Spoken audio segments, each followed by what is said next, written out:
It's a beautiful circle of puff stitches. On this video, I'm going to teach you how to do the bean cluster. I'm going to be using a 4mm hook and some acrylic yarn size 4. All right, so for this stitch, we're going to start with a slip knot, and we're going to start with a base ring. For your base ring, you want to chain 6. So 5, 3, 4, 5. Not 6, just 5. And we're going to join into the very first chain that you just made with a slip stitch. And now we're going to be working into the center of the base ring. So if you pull apart your chains, you can see that there is a little hole in the middle there. So now for row 1, we're going to chain 1.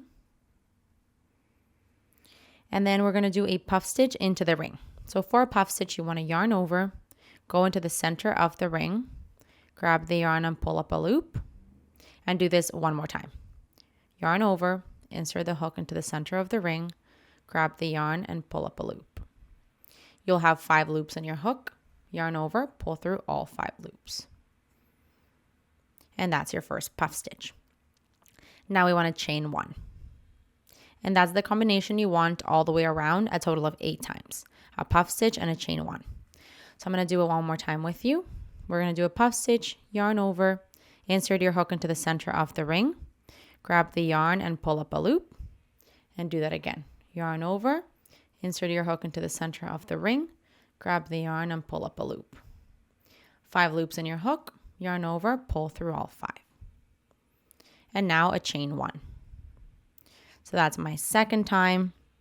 I'm going to do this a total of 6 more times for 8. So puff stitch, I'll do this quickly now, and a chain 1. Let me just count how many you need here. Yeah, so you need a total of 8 of these.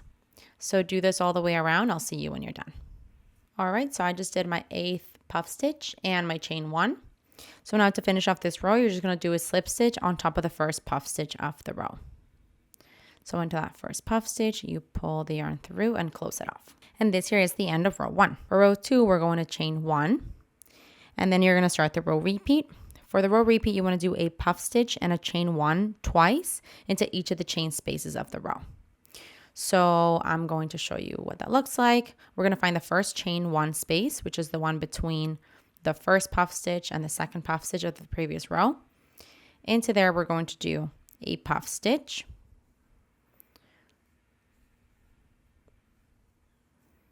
a chain 1, another puff stitch,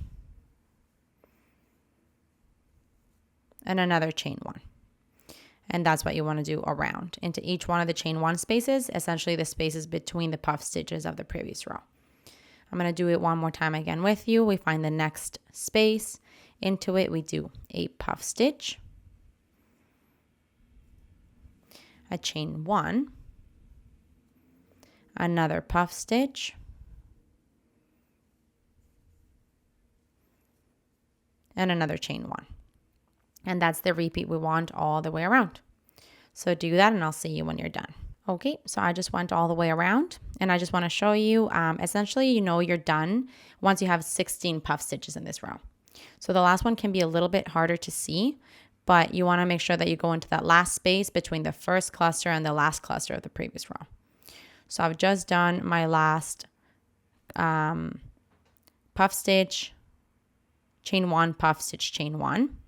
And now I'm going to do my very last repetition of that between the last puff stitch and first puff stitch of the previous row.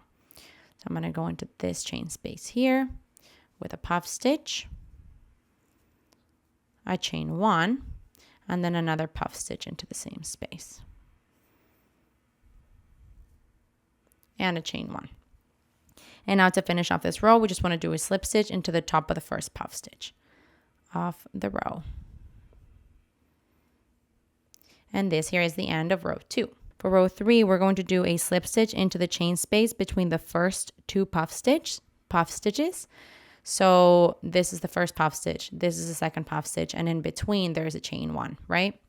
So into there, we're going to do a slip stitch. So we can start from that spot. And now we can do chain 3, which counts as a double crochet. And then into the same chain space, you're going to do 4 double crochets.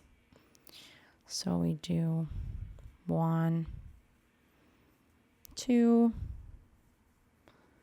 3, and 4. Now we're going to skip the next chain space and then do 5 double crochets into the next space. So we skip this one, and into the next one, we're going to do 5 double crochets. So 1, 2, 3, 4, and 5. And that's the repeat you want to follow. Basically, you're going to skip the next chain space and into the next 5 double crochets. Skip and into the next 5 double crochets. So I'm going to do that all the way around. I'll see you when I'm done. Okay, so I just did my final repetition of, I'm missing 1 double crochet here. So my final repetition here of 5 double crochets into the last chain space there. So now to finish off this row, we're just going to do a slip stitch on top of the chain 3 that you started with. So into the top of the chain 3 there, we just want a slip stitch. And this here is the end of row 3. You can go ahead and cut off your yarn and thread your ends through. How cute! Very small, not very small. It's just kind of medium sized, but it's this beautiful square of puff stitches. So it's nice and dense. Hey, while you're at it, why don't you just subscribe to my channel? Just do it. Just do it.